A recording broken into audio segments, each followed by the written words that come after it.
All right, so we got the tank in. It was easy to come up top and hook up the wires to the setting unit. So we're good on that. I'm gonna tighten it up, put the cover back on for a second time.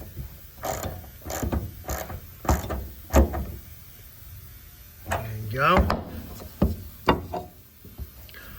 Cover on. There you go. Stick it in the hole. Yeah. Right there.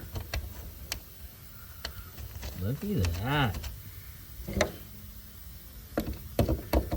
Get in the hole. Another And mission accomplished.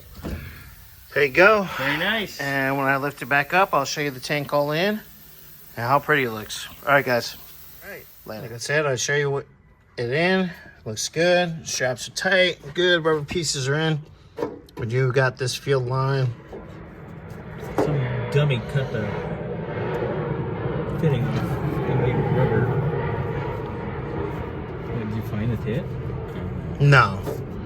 So, I mean, I wonder if I could get that to where we need to go. Flare it.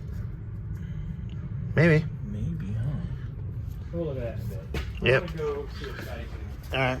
So, Carry on my wayward direction. nice and neat. I like it. All right, guys. Well, I'm done with this one today. I gotta get a jet in and get that done. But, yep. See you again.